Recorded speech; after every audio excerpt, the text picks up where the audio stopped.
From TPN at Technophilespodcast.com, I'm David Geisler, and this is Branching Dialogue.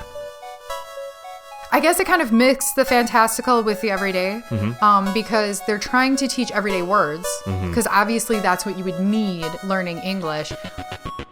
This week, David chats with Krista-Lee about her experience working on the MMORPG Talking Island. It's time to learn English while battling monsters in New York City because this is Branching Dialogue's 42nd episode.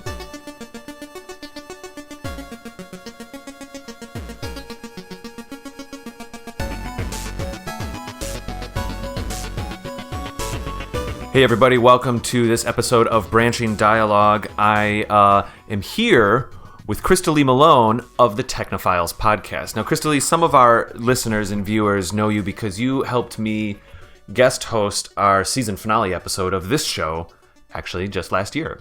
Right. Back in November. It was you and Sharif Jackson we had on as a guest, and I think Dawn was hanging out with us as well. Right. Yeah, it was a lot of fun. Cool. Well, we thought we were going to be talking about games done quick on episode 2 here, but we've saved it for episode 3 because we can get a guest on then. So I thought it'd be kind of fun to have you come in and talk to us a little bit. You've had some things happen in your life recently that line up. We've been wanting to do kind of an MMORPG episode anyway. No, we don't have our top 5 or anything like that today like we do sometimes. But I thought it'd be fun to talk to you because you had experience working on an MMORPG, which that experience is what you ended up writing your, is it thesis? Dissertation on. Yes. So if anyone's brand new to who you are in this episode, also, by the way, we've got you, you're hosting a new show this season for TPN called Sci-Fi Science. Right. With Patrick Tomlinson, who is a science fiction writer, right? So that's why I wanted him on the cast. I don't know. Do you want? No, it's fine. They'll check it out later. We'll talk about it. We'll talk about it more. I know you've got the newscast this week, and maybe we'll let you say something about it then. It's a busy week for you this week. You're on Branching Dialogue podcast, starting your first episode of Sci-Fi Science, and you're doing the newscast this week. Yeah. This is like the most that you could possibly do. You're doing this week. Yeah, I think you just stressed me out a little. I'm gonna need to go take a moment. Yeah. Can we just stop the show? So anyway, why don't you tell our viewers here a little bit about where you come from and what your dissertation was on, because it was, well, I'll let you explain a few things here. Okay. Right. So it looks like you're just looking for my background. Oh, thank you. I'm doing that good of a job interviewing you, huh? I think you're asking me this. Well, no, this is the anthropologist in me coming out where every little thing is loaded. Asking for background to me, the anthropologist in me is jumping into like all the connections throughout my whole life. So no, sure. Let's talk about your time at the game company. Sure. Well, real quick, what I did want to point out before that is because this is important to me being able to be at the game company, is before my PhD work, I did a master's thesis on World of Warcraft. Okay. So that we don't have to talk about that a whole lot, but knowing that will make it make sense. Yeah. Because then I went to Taiwan, and this is where I was working for the game company, and having that thesis work and one of the chapters from that is published, facilitated me getting the job, because then I had something to show them, like, hey, yes, I know something about MMOs. I'm not just a gamer. I also publish on this. Here are my credentials. Yeah. And that really helped get my foot in the door.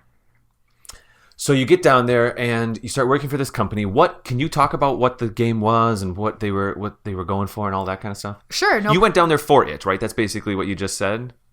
Well, actually, I don't know. Not exactly. So what happened, and this is not uncommon with research, you go into the field, you have this idea of, I'm going to do this grand project. And my original idea is I wanted to go into the gaming cafes and I wanted to do player side research. Got it. That was the idea. There were a number of things that would take forever to explain that type of research was not working out for me. And I very accidentally met one of the upper management of got it. the game company, which was UR Island, by the way, and then was offered a job. And when that happened, I just decided to scrap the old project and do this project. So yes, I went there specifically for research. For research, but the research changed. Right, Got exactly. It. So you're at this company, and was there a specific thing you did? I mean, I highly doubt you were like the concept artist or something, or the code or what. No, wait, you don't think my stick figures are good enough to be an artist? They make a pretty interesting MMORPG. Just stick town. Yeah, that would be about all I could do. Wouldn't it be funny? You'd be on a raid and it would just be like a bunch of black vertical lines because there'd be so many people and couldn't tell. Wait, who's who? I'm the shorter stick figure. Yeah. A lot of credit to artists. That is not where my talents lie.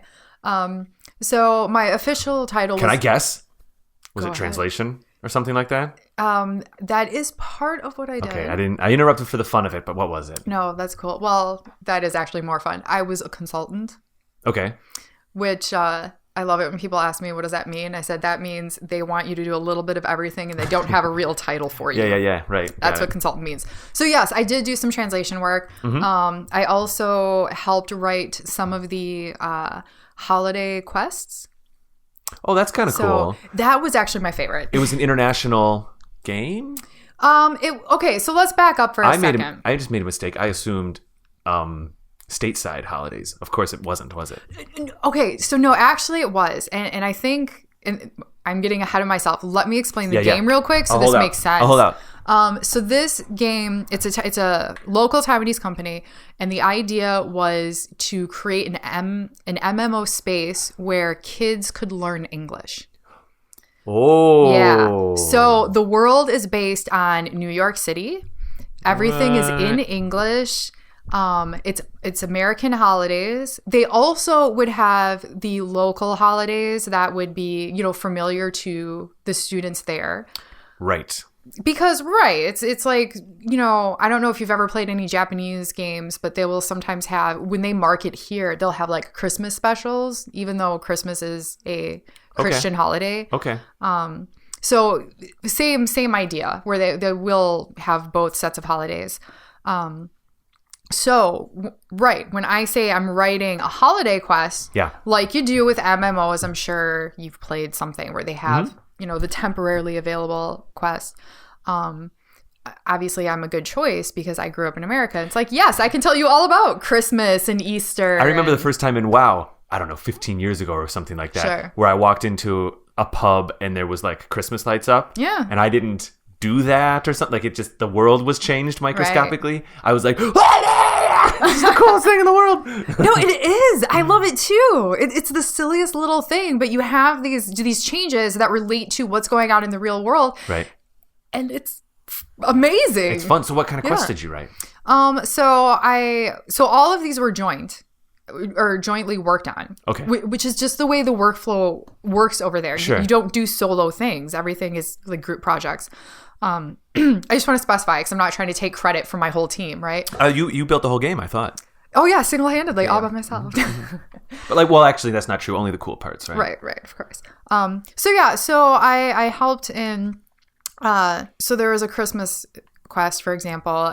There was a whole series of them, but I worked on one in particular where you're helping Santa Claus get, I think it was food for the reindeer, and it was all around the reindeer, and like Rudolph got lost, and I specified that it should be Rudolph. That's the one that should get lost, right? Wait, isn't that ironic?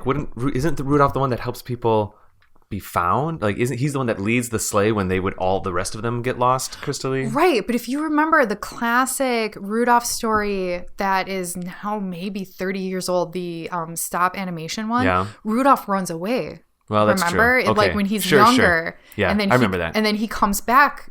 And so that's why I said, Rudolph should be the one that gets lost. And so the players have to go and find Rudolph so that Santa can get through Christmas night and give presents to all the kids. Right. And then, of course, the kids get presents and stockings and those types of things. So a lot of it was making sure that it was culturally relevant in a way that if one of these players decides to study abroad in America or even just visit America, they'll walk around. They'll walk into somebody's house and see stockings on the fireplace. Kind of know what that is. Right. And understand and not think, well, that's weird. But they'll have this idea. Okay. That's cool. That's awesome. Did the game, is it out? Did it come to be? Yeah. They actually, when I started with them, they had already had a soft launch. Okay. Basically, it was like, you have alpha testing, you have beta testing, and then they decided to have this soft launch where they had just a few copies out in schools. So they had done all of that before I started working there. And then they had the grand launch, I guess you'd call it.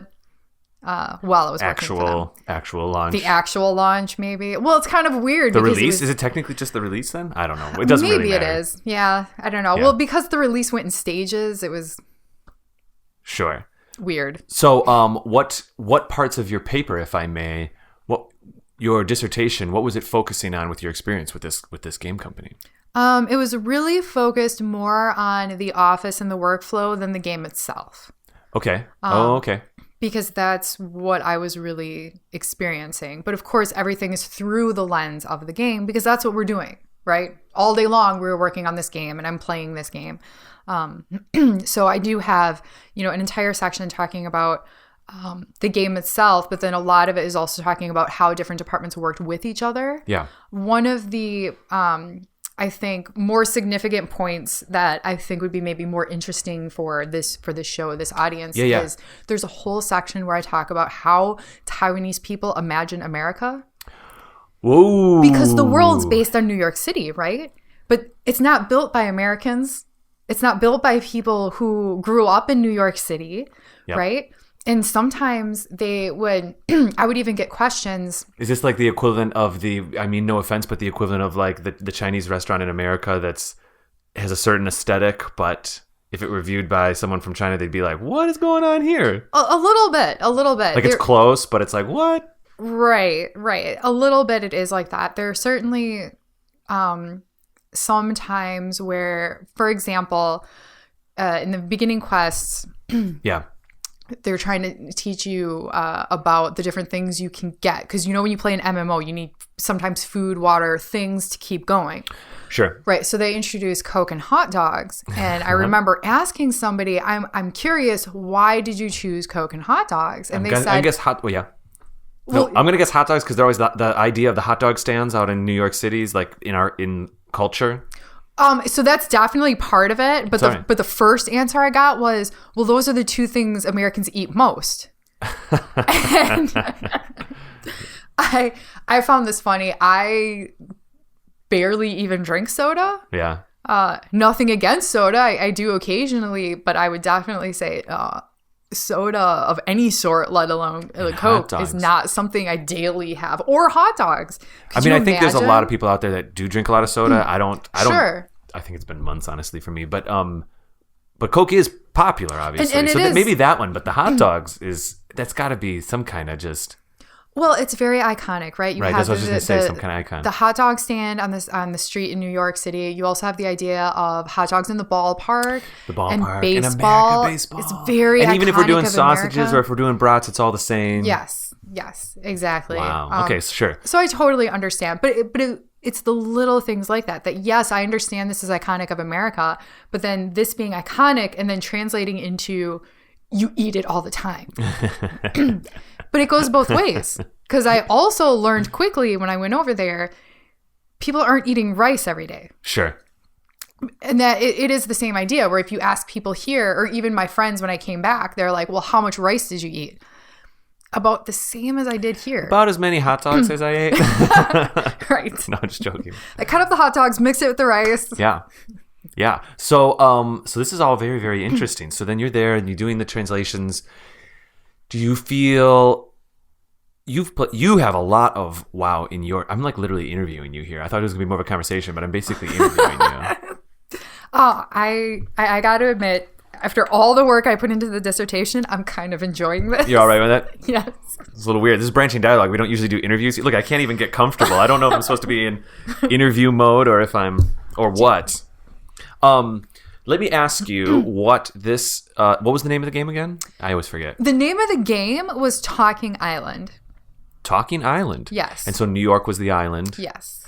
And they lived there and stuff like that. It was 3D. It was polygons. It wasn't like Club Penguin or something like that. I've never seen Club Penguin, so I'm not sure on that. But it was 3D, interactive world and with the environment. Yeah. So were they planning on free to play? I'm guessing so. So actually, they went through several different business models while I was there. Sure. And so, and honestly, it changed so frequently. I don't know what model they have now. What finished? Sure. Right. Because you could see it being positioned as like an education tool, so then there is a price to it. Right. And that was definitely how it was when I first arrived. Then they also did something where like a school could license it for per month, and then all of their students could use it. Yeah, that makes sense. They also tried a couple of other things where, because they had a full curriculum. So you had the game, then you also had the worksheets based off the game, and these like class sessions. So are like quests in this thing? There's quests the way there are in like WoW and other games. Yeah. And you do it, but the quest instead of go kill 3 rats, it's go buy a hot dog? No. Okay. So it is, the game itself is actually very much like a traditional MMORPG. Okay. The hot dog example, that was, I want to say, the second quest out of the whole game. So it is simple as just get going. Yes. So, in a traditional MMO, when you have that first, I think in traditional MMOs, a lot of times you can think about it as levels. Right. So like when you're levels 1 through 5, your quests are really easy because what the game designers are actually trying to do is teach you how to play the game. Right, exactly. And that's what they were doing. So it was go buy a hot dog because you need it for food. Right. Here's the mechanic. Right. So Got they're it. teaching you the mechanics. Yep. And then later on, you will have something, again, very traditional MMO. Go kill X number of this thing. Or actually, they say battle. You never say kill, right? Because it's made for kids. Right. So go battle this many monsters, or go collect. They had collection type quests as well. Or did it try escorts. to emulate a day-to-day schedule? I mean, is it like, no, it's not like Persona where you're doing like you're going to school and stuff, or it's not like a Sims type of thing where you're trying to have breakfast, go to work, have lunch. No, it was still fantastical. Yes. Okay. It kind of, I guess it kind of mixed the fantastical with the everyday, because they're trying to teach everyday words, because obviously that's what you would need learning English. But the game itself is very fantastical. I just thought of this. So like, what are the enemies in New York City? Okay, so this was the fantastical part. Yep. They have these things they called Fabos. It's sort of similar to a Pokemon type system. So you have these Fabos who were not originally bad, but they have gone wild and they are now taking over the city. And you're gonna go tame them? Yes. There it so is. you want to, and that's why you battle them. You don't kill them. It Yep. was, these aren't, it's like a dog, right? There's Yep. no bad dogs. You just need to train it. Sure. Right? I get it. So these Fabolous have taken over New York City. So you're not battling like people or anything that would actually be in New York City. No one's like robbing a bank or something. No. Got it. But then to bring in the everyday aspect, you might have, so for example, if you look at the large public library, I want to say it's in Manhattan in New York, there's actual like large lion gargoyles, I think they are. Yeah. Do you know what I'm talking Absolutely. about? So in Talking Island, one of those gives you a quest. Oh, that's kind of cool. Right. So you're being introduced to the library, and they remodeled the lion statues, which are really there.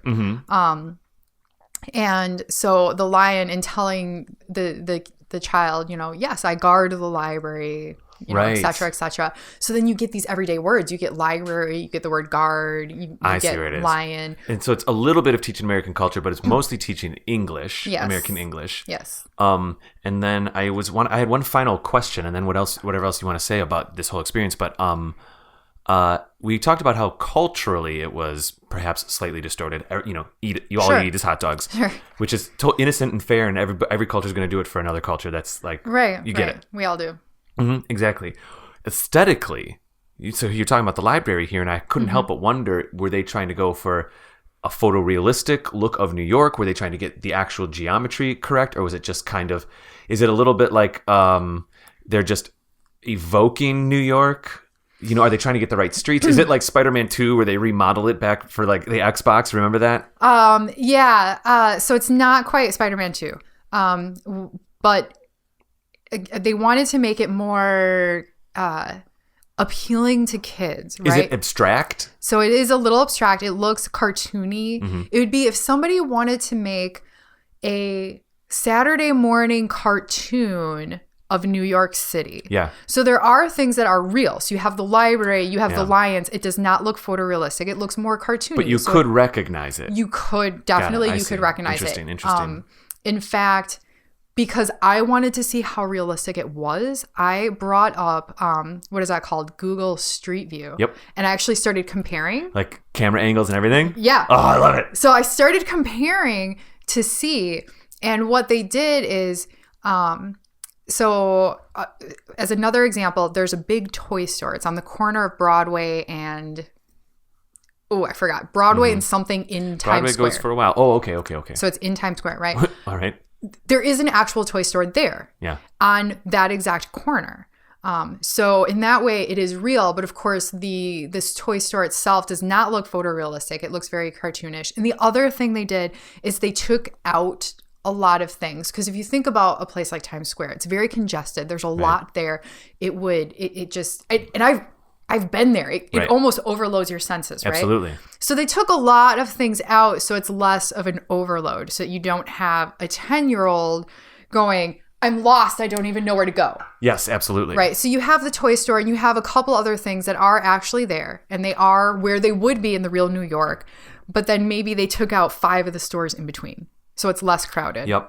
Yeah. They shrink the geometry down. Did they pardon me, did they try to get the streets accurate, or was it really just at like Times Square or Central Park? Like some of the main streets they got right, and the rest it's whatever.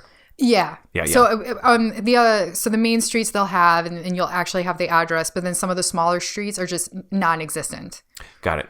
Yeah. That's cool. So what if you want to wrap it all up, what can you say about this experience? Is this your new favorite MMORPG? I'm teasing because of course it's for younger. Right. Yeah, I'm a little out of their demographic. Their demographic is 6 to 14. Okay. So like just like a little bit.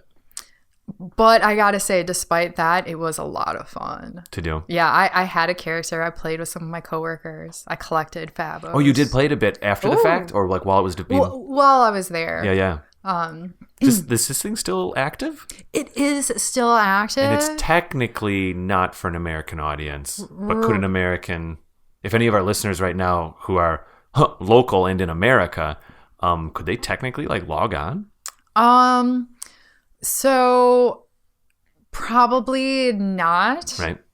Because the last that I knew, it was not free to play. So you'd have to have an account. Yeah. The accounting is going to be all in Chinese, right? So that part for the setup is all in Chinese. So you'd have to read that. And the other thing is, because of the demographic, and in part because there's still some gamer stigma over there, which we have some here, right? Okay. But it's a little worse over there.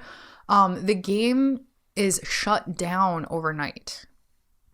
So the kids don't play, so they sleep? Right, so they cannot play it. Now, since they are on the opposite ends of the world... Oh, it's during our day. That's during our day. Of course. Right. The time difference is 13 or 14 hours, depending on daylight savings. Right, so you would have to time when the servers are on, speak Chinese in order to get the account going. Sure. And then log on. Now, there had been some talk about... offering the game in other countries and expanding. They're not to that point yet, or at least they haven't expanded outside of Chinese language areas, because they've expanded to China. Oh, of course. But of course, that's much easier than expanding to a culturally different area. Yep.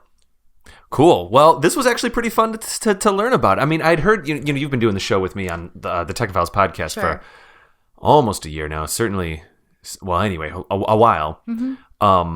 And I've always heard a little bit about your time with this game and all of that, but this is actually the most that I've learned about it. And it's really pretty cool. With the exception of little droplets here and there at parties or before or after recording the show or something like that. Sure. I know. I love to drop the tidbits about Taiwan. I know. You know, in Taiwan. Yeah. That's cool. Well, thanks for being here and hanging out with us over here on Branching Dialogue. Well, thanks for having me. It was fun. Yeah, it was fun. We're going to be back next week with Tony Rome, our other co-host, will be back, and we're going to have Andrew Heggie on. We're going to be talking about awesome games done quick, with which Andrew was at, and he worked there. He hosted or something. I'm going to learn all about it. I actually don't know the details, but he was there working it, and so I'm really excited to learn about that. And that's it. All right, guys, let's see. Krista-Lee, if people want to get in touch with you, they can find you on Twitter. At GamerAnthro. At GamerAnthro, marvelous. We love it when people tweet the show at Branch Dialogue, or find us on Facebook and iTunes and YouTube by searching Branching Dialogue. Of course, you can go to our actual website, thetechnophilespodcast.com. Not just technophilespodcast.com. And check out links to this show and check out some of our other shows there. That is it for now. Have a good week, guys. We'll see you next Sunday, I think.